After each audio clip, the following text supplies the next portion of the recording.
Lisez les questions du numéro 12 au numéro 16 et les choix de réponse.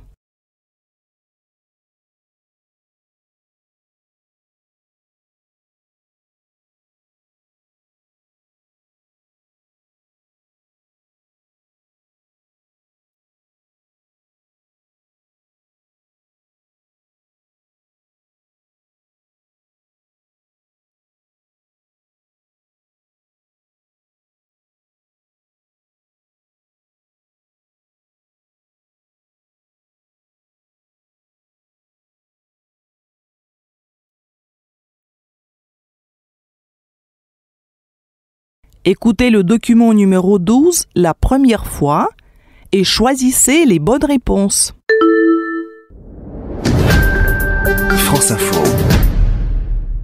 Nos vieux téléphones fixes meurent à petit feu. Une étape franchie aujourd'hui. Depuis ce matin, on ne peut plus souscrire d'abonnement sur ce réseau à l'ancienne. Eh bien, on en parle dans France Info Junior avec des intervieweurs plutôt habitués, eux, aux smartphones nouvelle génération. Salut les petits chats. Moi c'est Mathieu. Moi c'est Océane. Moi c'est Maëlys, bienvenue sur France Info Junior. Bienvenue à vous, 3 élèves de 5e d'un collège de l'Oise à Grandvilliers, le collège Ferdinand Buisson. Et pour leur répondre, c'est vous, Stéphane Dubreuil, bonjour. Bonjour. Vous êtes spécialiste des télécommunications, vous présidez un cabinet de conseil qui s'appelle Stalish Consulting. Première question, simple, basique, c'est Maëlys qui vous la pose. Qui a créé le téléphone? Alors c'est une très bonne question de Maëlys. En fait, elle est pas si simple. On remonte aujourd'hui à une invention autour de 1876 par c'est très ancien. Exactement, qui est plus d'un siècle, qui s'appelle Alexander Graham Bell, qui était un Écossais qui a vécu aux États-Unis. Donc à chaque fois on fait une confusion.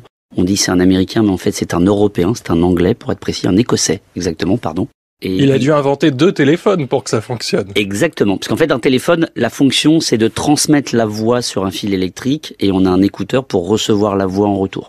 Et il va faire une expérience incroyable, il va faire avec son majordome un test entre les 2 pièces, entre 2 étages, où il va juste dire cette phrase devenue célèbre, Monsieur Watson, venez ici, j'ai besoin de vous parler. Et cette phrase va rentrer dans l'histoire parce que c'est la première fois qu'on transmet la voix et qu'on reçoit le son.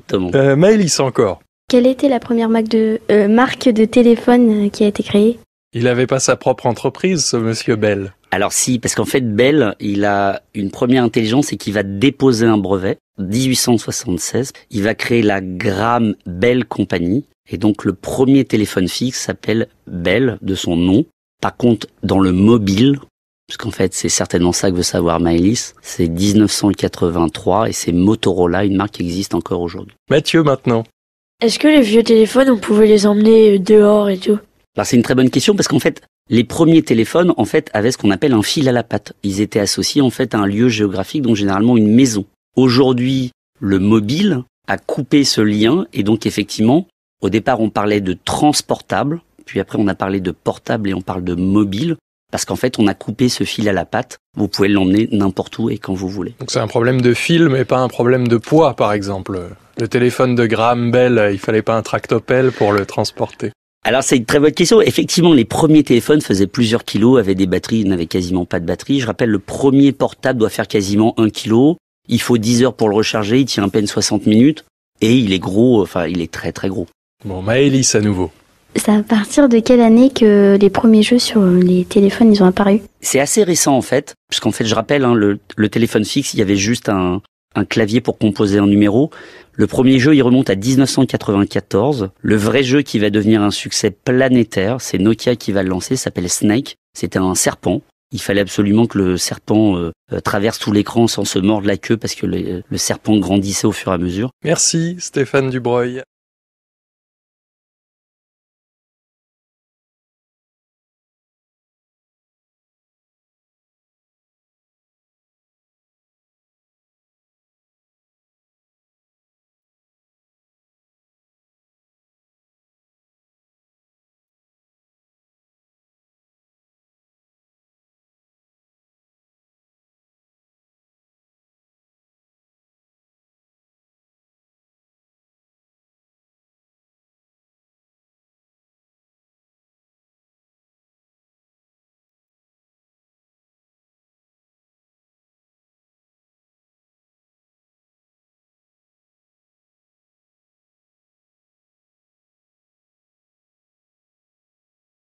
Écoutez le document numéro 12 une deuxième fois et choisissez les bonnes réponses.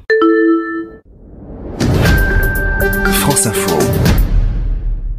Nos vieux téléphones fixes meurent à petit feu. Une étape franchie aujourd'hui. Depuis ce matin, on ne peut plus souscrire d'abonnement sur ce réseau à l'ancienne. Eh bien, on en parle dans France Info Junior avec des intervieweurs plutôt habitués, eux, aux smartphones nouvelle génération. Salut les petits chats. Moi c'est Mathieu. Moi c'est Océane. Moi c'est Maëlys, bienvenue sur France Info Junior. Bienvenue à vous, 3 élèves de 5e d'un collège de l'Oise à Grandvilliers, le collège Ferdinand Buisson. Et pour leur répondre, c'est vous, Stéphane Dubreuil, bonjour. Bonjour. Vous êtes spécialiste des télécommunications, vous présidez un cabinet de conseil qui s'appelle Stalish Consulting. Première question, simple, basique, c'est Maëlys qui vous la pose. Qui a créé le téléphone? Alors c'est une très bonne question de Maëlys. En fait, elle est pas si simple. On remonte aujourd'hui à une invention autour de 1876.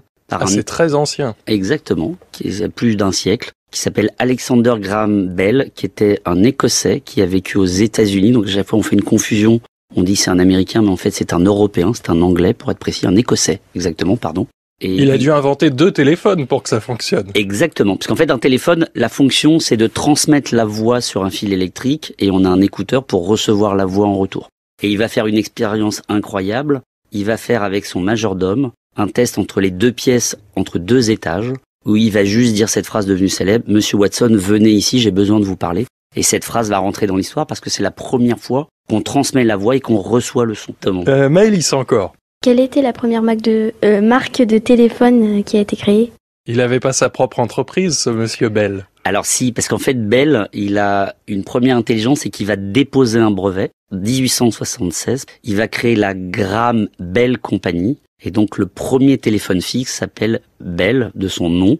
Par contre, dans le mobile, parce qu'en fait c'est certainement ça que veut savoir Maëlys, c'est 1983 et c'est Motorola, une marque qui existe encore aujourd'hui. Mathieu maintenant.